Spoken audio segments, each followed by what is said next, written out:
Hello everyone, again welcome to Ganitam academy. तो हमारा जो है महाराष्ट्र से 2025 के हम पीवाईक्यूज कर रहे हैं। तो कॉम्प्लेक्स एनालिसिस का आज पार्ट सेकेंड होने वाला है। कल पार्ट फर्स्ट में हमने पहला क्वेश्चन डिस्कस करा था। तो ये है हमारा आज का क्वेश्चन। ये महाराष्ट्र से 2025 का क्वेश्चन है। क्या पूछा गया है हमसे, which of the following is true, यानी ये जो चार स्टेटमेंट हमको दिए हैं इनमें से कौन सा स्टेटमेंट हमसे ट्रू है। पहला स्टेटमेंट का कहना है there is an analytic function such that real part of F Z is this, मतलब एक ऐसा एनालिटिक फंक्शन एग्जिस्ट कर जाएगा कि ये उस फंक्शन का क्या बन जाएगा, रियल पार्ट बन जाएगा। या फिर there exist an analytic function जिसका इमेजिनरी पार्ट ये बन जाएगा। या फिर इफ एफ इज एनालिटिक है यूनिट डिस्क पर, यूनिट डिस्क मतलब मॉडुलस ऑफ जेड बराबर 1, ये वाली डिस्क। अगर एफ एनालिटिक है तो एफ जेड बार का भी बार है ना, फंक्शन का बार है और अंदर भी हमने जेड बार यानी कॉन्जुगेट रख दिया है, तो वो फंक्शन भी एनालिटिक होगा। या फिर एक ऐसा real valued non constant function हमें मिल जाएगा जो क्या होगा, एनालिटिक होगा। तो इन चारों में से कौन सा ऑप्शन ट्रू है, तो एक एक करके ऑप्शन के बारे में बात करेंगे। सबसे पहले ऑप्शन नंबर ए का कहना है कि अगर एफ जेड बराबर यू प्लस आई वी मेरा फंक्शन है, जहां पर रियल पार्ट मतलब u की वैल्यू कितनी है, वाई स्क्वायर माइनस 2x है, तो क्या हमारा f एनालिटिक बन पाएगा कभी भी? इस रियल पार्ट के साथ क्या कोई फंक्शन एनालिटिक बन पाएगा? तो देखिए यहाँ पर जो हम रिजल्ट यूज करने वाले हैं वो रिजल्ट ये है कि रियल एंड, अगर सपोज करिए f एनालिटिक है, अगर f क्या है, एनालिटिक है, तो जो इसके रियल एंड इमेजिनरी पार्ट है u and v, if f is analytic then u and v are harmonic, harmonic function हो जाएंगे अगर फंक्शन हमारा क्या है, एनालिटिक है। हार्मोनिक का मतलब ये है कि जो लाप्लास इक्वेशन होती है u and v वो क्या करेंगे, लाप्लास इक्वेशन सेटिस्फाई करेंगे। इस तरीके की equation double derivative with respect to x plus double derivative with respect to y equal 0 आ जाएगा। अगर फंक्शन एनालिटिक है तो इसके real and imaginary part Laplace equation hold करेंगे। तो क्या ये u लाप्लास इक्वेशन होल्ड करेगा? तो लेट्स चेक। u क्या है हमारा, वाई स्क्वायर माइनस 2x है, ठीक है। तो u का partial derivative with respect to x करेंगे तो कितना आएगा, माइनस का 2 आएगा। फिर u का partial derivative with respect to x दो बार करेंगे तो कितना आ जाएगा हमारे पास, 0 आ जाएगा। अब u का partial derivative with respect to y करेंगे तो 2y आएगा। अब u का partial derivative with respect to y again करेंगे तो 2 आएगा। तो हम अगर देखें u x plus u y तो हमें क्या मिला है, 2 मिला है। तो क्या ये 0 नहीं है? नहीं है, ऑब्वियसली बात है ये 0 नहीं है। मतलब हमारा फंक्शन u जो है वो हार्मोनिक ही नहीं है, नॉट हार्मोनिक, नॉट हार्मोनिक। तो जो कॉन्ट्रा पॉजिटिव है, कॉन्ट्रा पॉजिटिव से हमारा क्या हो जाएगा, एफ कभी भी एनालिटिक नहीं हो पाएगा। चाहे हम रियल इमेजिनरी पार्ट क्या है कुछ भी यूज कर ले, एफ कभी भी एनालिटिक नहीं हो पाएगा बिकॉज इसका रियल पार्ट क्या है, हार्मोनिक नहीं है।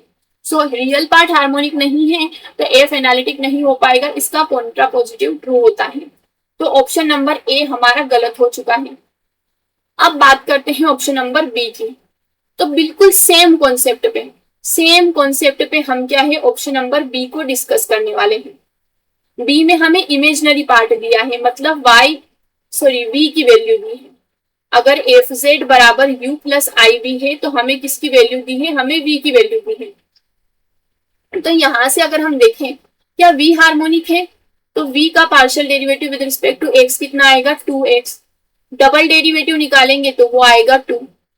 v का partial derivative with respect to y -1 आएगा और डबल निकालेंगे तो वो आएगा 0। तो बात आती है हार्मोनिक होने की, मतलब v प्लस v वो कितना निकल के आया है, 2 निकल के आया है, वो 0 नहीं आया है। इसका मतलब ये है कि v नॉट हार्मोनिक। अगर v हार्मोनिक नहीं है, अगर v हार्मोनिक नहीं है तो ये किसी भी फंक्शन, मतलब इसको लेकर अगर कोई भी फंक्शन बनाते हैं तो वो एनालिटिक नहीं हो पाएगा। तो यहां से ऑप्शन नंबर बी भी हमारा गलत हो जाएगा। बचा है सी और डी। तो चलिए सी की बात करते हैं। ऑप्शन नंबर सी का क्या कहना है? ऑप्शन सी का कहना है कि एफ मेरा क्या है, एनालिटिक है, एफ जेड एनालिटिक है ऑन द यूनिट डिस्क डेल, मतलब ये मॉडुलस ऑफ जेड बराबर 1 वाली जो यूनिट डिस्क है इस पर मेरा फंक्शन क्या है, एनालिटिक है।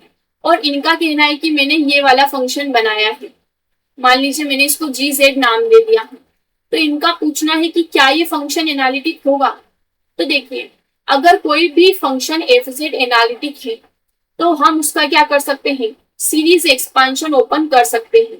कोई भी फंक्शन एनालिटिक है तो हम उसका टेलर सीरीज एक्सपांशन जरूर से ओपन कर सकते हैं, बिल्कुल कर सकते हैं। तो अगर मैं अब एफ जेड बार कर लेती हूँ, क्या कर लेती हूँ, एफ जेड बार कर लेती हूँ, तो ये क्या हो जाएगा, summation A N Z N, ये जेड बार एन हो जाएगा।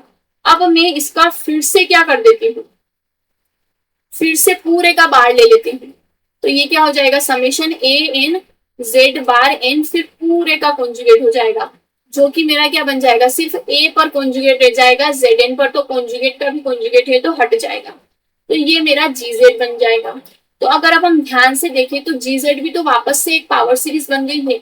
ए एन के ऊपर कॉन्जुगेट लगने से क्या होता है, ए एन तो कांस्टेंट टर्म है हमारी, तो इसका मतलब ये है कि जी जेड भी अगेन हमारा क्या हो जाएगा, एनालिटिक हो जाएगा by the power series. Power series की वजह से जी जेड भी एनालिटिक हो जाएगा। तो यहां से ऑप्शन नंबर सी जो कह रहा था वो बिल्कुल सही बात थी। तो our correct option is option number C. Answer यहीं पर हमारा हो चुका है, बट हमें डी को भी डिस्कस करना पड़ेगा और वो बहुत इंपॉर्टेंट है, literally it's very very important option number D, क्योंकि डी में जो कॉन्सेप्ट है बहुत ही अच्छा कॉन्सेप्ट है। डी का क्या कहना है कि फंक्शन मेरा कैसा है, रियल वैल्यूड, एफ जेड कैसा फंक्शन है, रियल वैल्यूड फंक्शन है, साथ ही साथ रियल वैल्यूड के साथ साथ ये कैसा है, नॉन कांस्टेंट भी है, नॉन कांस्टेंट भी है। तो इनका कहना है कि क्या एफ फिर एनालिटिक हो पाएगा, एनालिटिक हो पाएगा किसी डोमेन पर, यस और नो। तो ऑब्वियसली बात है, अगर सी सही है तो डी को गलत होना पड़ेगा, तो इसका आंसर आएगा अब बिग नो। क्यों आएगा, क्योंकि ध्यान से देखिए, अगर मेरा, इसके बहुत से कारण हैं, हम पहले एक सिंपल से कारण से शुरू करते हैं जो है हमारा सी आर इक्वेशन। इनका कहना है कि अगर एफ जेड बराबर यू प्लस आई वी है और फंक्शन सिर्फ रियल वैल्यूड है, मतलब इमेजनरी पार्ट क्या है, जीरो है, तो फंक्शन एफ जेड कैसा है, यू प्लस आई वी है जहां पर वी जीरो है। तो अब अगर मैं सी आर इक्वेशन देखती हूँ, सी आर इक्वेशन क्या होती है, यू एक्स बराबर वी वाई और यू वाई बराबर माइनस का वी एक्स, ये सी आर इक्वेशन है। तो अगर फंक्शन एनालिटिक हो जाता है, सपोज ऑन द कॉन्ट्ररी कि एफ जेड क्या है, एनालिटिक है, अगर फंक्शन एनालिटिक है इसका मतलब है कि सी आर इक्वेशन होल्ड होती है, और अगर सी आर इक्वेशन होल्ड होती है तो यू एक्स बराबर वी वाई भी जीरो और वी एक्स भी जीरो बिकॉज ऑफ दिस, मतलब यू एक्स भी zero, v y u y भी जीरो, सब कुछ जीरो ही जीरो है, मतलब सबके डेरिवेटिव जीरो है। इसका मतलब ये है कि फंक्शन कैसा रहा होगा, कांस्टेंट रहा होगा, यू कैसा रहा होगा, कांस्टेंट रहा होगा, तभी तो डेरिवेटिव जीरो हुए हैं। तो अगर फंक्शन, इसका मतलब ये है कि फंक्शन कांस्टेंट रहा होगा, जो कि कॉन्ट्राडिक्शन है, क्योंकि हमने तो शुरू में कहा है कि फंक्शन तो नॉन कांस्टेंट है। तो इसकी वजह से हमारा क्या है, ऑप्शन डी गलत है। क्या है, ऑप्शन डी गलत है। साथ ही साथ ऑप्शन डी की एक और बहुत अच्छी रीजनिंग है, वो ये है ऑप्शन डी की कि अगर फंक्शन एफ जेड क्या है हमारा, u plus i v type का है, जहां पर ये सिर्फ रियल वैल्यूड है, मतलब फंक्शन क्या कर रहा है, हमने एक थ्योरम पढ़ी है, लिटिल पिकार्ड थ्योरम, या फिर हाँ पिकार्ड थ्योरम हमने पढ़ी है, लिटिल पिकार्ड है शायद ये, कि if a analytic function omitting more than one value then it must be constant, है ना। अगर मेरा फंक्शन क्या है, एनालिटिक है, एफ जेड क्या है, एनालिटिक है, और वो क्या कर रहा है, ओमिट यानी छोड़ना, omitting more than one value, मतलब उसकी रेंज में क्या है, एक से ज्यादा, मोर देन वन वैल्यू, अगर एक से ज्यादा वैल्यू अगर वो छोड़ रहा है कॉम्प्लेक्स फंक्शन, तो इसका मतलब क्या है, फंक्शन हमारा कैसा होगा, कांस्टेंट होगा। ये पिकार्ड थ्योरम है ना, लिटिल या फिर ग्रेट पिकार्ड थ्योरम है, मैं नाम में दोनों में कंफ्यूज हो रही हूँ, बट है पिकार्ड थ्योरम, लेक्युनरी वैल्यू का कॉन्सेप्ट हम जहां पर पढ़ते हैं। तो यहाँ पर अगर फंक्शन मेरा रियल वैल्यूड है, मतलब जितनी भी इमेजनरी वैल्यू है सभी को ये छोड़ रहा है, तो ये इमेजनरी वैल्यू कितनी अनकाउंटेबल है, मतलब ये मोर देन वन वैल्यू क्या करे, ये तो अनकाउंटेबल वैल्यू छोड़ रहा है। अगर अनकाउंटेबल वैल्यू छोड़ रहा है तो फंक्शन या तो एनालिटिक नहीं होना चाहिए या कांस्टेंट नहीं होना चाहिए। फंक्शन में बोला है ये नॉन कांस्टेंट है, मतलब फंक्शन किसी भी हालत में एनालिटिक नहीं हो सकता है। तो ये मेथड 2 थी। आप चाहे तो इससे कर सकते हैं, आप चाहे तो इससे कर सकते हैं, और ये लियोवली थ्योरम यानी लाइबल थ्योरम जो होता है, analytic plus bounded imply constant, उससे भी ये हो सकता है। बहुत सी रीजनिंग है इसको करने की। ठीक है, मैंने आपको एक बताई है, ऑप्शन नंबर डी के लिए बहुत सी अलग अलग रीजनिंग है, तो इसका correct answer option number C हो जाएगा। आई होप आपको ये क्वेश्चन अच्छे से समझ में आया होगा। जितने भी कॉन्सेप्ट थे सभी हमने डिस्कस करे हैं। तो आप बिल्कुल चैनल को क्या है सब्सक्राइब कर लीजिए ताकि आपको इसी तरह की नोटिफिकेशन जल्दी से जल्दी मिल जाए। Stay tuned and thank you.